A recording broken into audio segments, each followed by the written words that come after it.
Hello viewers, welcome back to our channel. Junior assistant పోస్ట్‌లకి మనకు ఒక నోటిఫికేషన్ అయితే రిలీజ్ కావడం జరిగింది. సో, ఇక్కడ చూడొచ్చు. సో, జూనియర్ అసిస్టెంట్ వచ్చేసి మనకి వేకెన్సీస్ 20 ఉన్నాయి. సో, మొత్తం మన డీటెయిల్స్‌లోకి వెళ్ళినట్టయితే చూడండి. మనకిక్కడ చూసుకున్నట్టయితే మొత్తం కూడా కేటగిరీ వైస్‌గా అయితే ఈ యొక్క నోటిఫికేషన్‌ని ఫిలప్ చేయబోతున్నారు. సో, చూసినట్టయితే ఓసీకి వచ్చేసి 9, బీసీఏకి 2, బీసీబీకి 1, బీసీడీకి 2, బీసీఈకి 1, ఈడబ్ల్యూఎస్‌కి 2, ఎస్సీకి 3 మొత్తం వచ్చేసి మనకి 20 అసిస్టెంట్ పోస్టులనైతే జూనియర్ అసిస్టెంట్ పోస్టులనైతే ఫిలప్ చేయబోతున్నారు. ఇకపోతే మనకి పూర్తి వివరాలను మనం ఒకసారి చూసుకున్నట్టయితే ఇక్కడ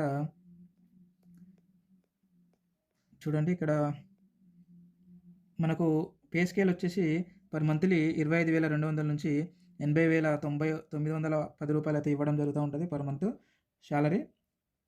అండ్ నెక్స్ట్ వన్ వచ్చేసి ఏజ్ చూసుకున్నట్టయితే యాజ్ పర్ గవర్నమెంట్ రూల్ ప్రకారం మనకి 10/10/2023 వరకి మనకి ఇక్కడ చూసుకున్నట్టయితే 18 సంవత్సరాల నుంచి 42 సంవత్సరాల మధ్యలో అయితే ఉండాలి. ఇకపోతే ఏజ్ సడలింపు కూడా ఉందన్నమాట. So, SC, ST, BC and EWS వాళ్ళకి 5 సంవత్సరాలు పొడిగింపు, అంటే 42 సంవత్సరాలు ప్లస్ ఒక 5 మొత్తం కలిపి 47 సంవత్సరాల వరకు కూడా మనకి ఇక్కడైతే పొడిగించడం జరిగింది. ఇకపోతే బెంచ్ మార్క్ డిజబిలిటీస్ వాళ్ళకి 10 సంవత్సరాలు అయితే సడలింపు ఇవ్వడం జరిగింది.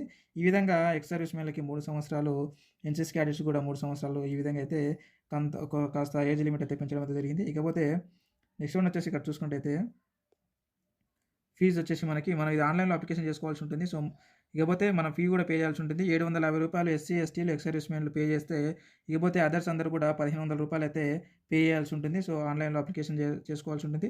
ఇకపోతే mode of payment of fee, అంటే మనం ఆన్‌లైన్‌లో పేమెంట్ అయితే చేయాల్సి ఉంటుంది. ఇక నెక్స్ట్ మనం చూసుకున్నట్టయితే మనకు ఎడ్యుకేషనల్ క్వాలిఫికేషన్స్ వచ్చేసి మనం చూసుకున్నట్టయితే ఇక్కడ చూడొచ్చు. So, must hall a bachelor degree, అంటే ఏదైనా సరే డిగ్రీ చేసి ఉంటే చాలు, అంటే డిగ్రీ పాస్ అయ్యి ఉంటే చాలు ఈ యొక్క జాబ్‌కి అప్లై చేసుకోవచ్చు. అండ్ నెక్స్ట్ వన్ మనం చూసుకున్నట్టయితే ఇక హౌ టు అప్లై అనేది ఇచ్చారు. సో, అంటే మనకి ఆన్‌లైన్‌లో ఏ విధంగా అప్లై చేసుకోవాలనేది. సో, అంటే ఆన్‌లైన్‌లో ఫర్దర్‌గా మన వెబ్‌సైట్ ఓపెన్ చేస్తే ఆటోమేటిక్‌గా మన యొక్క డీటెయిల్స్ ఫిలప్ చేస్తా ఉంటే నెక్స్ట్ స్టెప్‌లోకి అది తీసుకెళ్తా ఉంటది. అండ్ నెక్స్ట్ వన్ వచ్చేసి మనం ఇక్కడ చూసుకున్నట్టయితే, సో, మన లాస్ట్ డేట్ విషయానికొచ్చినట్టయితే ఇక్కడ చూడొచ్చు. మనకి జనవరి 12, 2024 నుంచి అయితే మనకు స్టార్ట్ అవుతుంది. ఇకపోతే ఫిబ్రవరి 1, 2024 మనకి ఈ యొక్క అప్లికేషన్ డేట్ క్లోజ్ అవుతుంది. అంటే అంతకంటే ముందే మనకు ఒక రోజు ముందు లాస్ట్ డేట్ ఇవ్వడం జరిగింది. సో, పేమెంట్ చేయడానికి 31 జనవరి 2024. కాబట్టి ముందే మీరు పేమెంట్ చేయాల్సి ఉంటుంది. సో, ఇదొచ్చేసి ఒకటి మీరు జాగ్రత్తగా చూసుకోండి. ఇకపోతే మన ఆన్‌లైన్ అప్లికేషన్ వెబ్‌సైట్ వచ్చేసి ఇది అన్నమాట. సో, కాబట్టి ఈ యొక్క ఆన్‌లైన్ అప్లికేషన్ లింక్ నేను ఈ వీడియో కింద డిస్క్రిప్షన్‌లో పెడతాను. అక్కడి నుంచి అయితే మీరు డైరెక్ట్‌గా అయితే మీరు అప్లికేషన్ చేసుకోండి friends.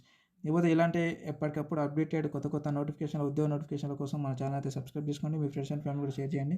Thank you very much. మరొక ఉద్యోగ నోటిఫికేషన్ వీడియోలో మళ్ళీ కలుద్దాం.